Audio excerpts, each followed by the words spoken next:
ยันเดยันบุญบ่สมเอิญงมเงินน้อยอย่างเอาเศร้านักหนายันแต่อายเป็นเพียงหนูลองยายันน้ำตาไหลลิ้นตอนน้องบ่เอาจังแม่นเมาคำโตแทนน้ออายเว้าคำใดฟังแล้วน่าสงสารคำเมาดีบอกจากใจเดินลงค่ะเว้าไปแบบนั้นตามภาษาคนจนคำก็ชวนสองคำก็จนหัวก็เว้าไปน้อแนวอายจนอีหลีแต่น้องมักคนจนนิสัยดีคนจนแบบนี้บอกว่าปล่อยให้ลูกเธอคือเว้าดึงเว้าพอได้แห้งยืนบ่แม่นน้องเว้าดึงแต่ตาคือย้อนมักแทนพอได้แกล้งหลอกอายแต่อันใดแนวหัวใจมันมักหนักขี่รถจากหาแทนนำพาสาวเปียกตกไก่เฮ็ดจังได้สิได้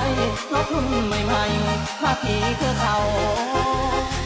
ขี่แต่รถช้าทางละเทินล้อกันกับสาวตัดมาจอดไปกองตกเท้าเราเลี้ยวเห็นก็หันหลังใส่แสนเจ็บใจเด้อเมื่อคนมีเขามาตัดหน้าเขามาควงกันได้รีบจากหน้าให้ไปไวได้แต่ยืนเธอเลิกเธอตัวน้ำตาไหลจังเป็นที่เกียใจรถจักรที่ห้ามแค่น้องคนเดียวอายเห็นมีเงินมาเดจากก่อนทั้งลำบากจนน้องซื้อแน่นอนโว้ให้กี่เห็นเบอร์เมียเบียร์เซ่ก็กลายเป็นผมเลยบ่มีอารมณ์จะดื่มจะเก็บแล้วเอาน้องเอ่ยเช็คบินค่าปีค่าเหล้าที่ส่วนตัวเคยเอาวันไว้ใจให้กับเบิ่งมียาอายโทรมาโทรหาขอน้ำยาบ้าไล่หูคงยากสิสงสัยเอาไปนะให้เอาไปให้เมียอายพาเป็นไสโทรถามยามเมาเห็นเบอร์เมียเบียร์เซ่ก็กลายเป็นคน อายเดินบ่ได้เสียดายเด้อดีตอายบ่คาดคิดว่าน้องจะมาแง่ทางสู่เขาบ่ได้ต้องมานั่งให้อยู่ในกองลางทั้งเพื่อนเขาหอมแก้มนางแถมยังหอมว่าเยอะกว่าเอ้ยหัวอกเอาหนอเหมือนดังต่อไฟใหม่ แม้เห็นเขาป้อนไข่คือเฮ็ดใจ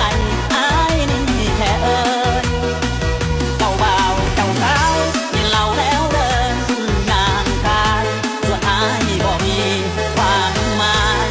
เกือบแม่นตายในงานแต่งของนางเสียงคือเสียเป็นแฟนกันก็นานหลายปีเมมโมรี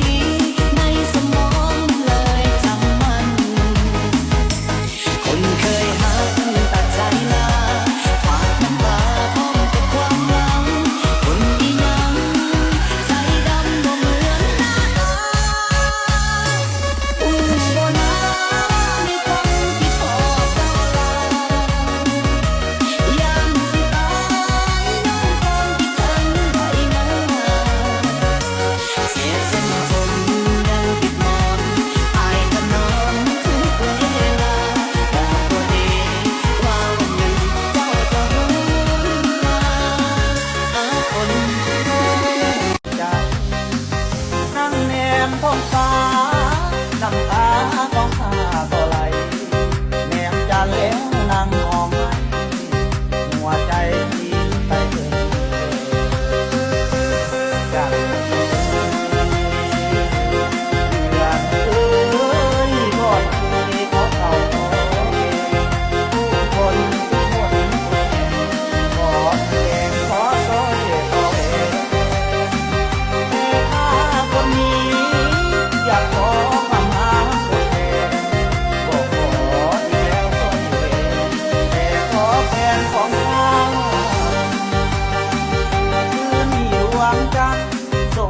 สันสดใส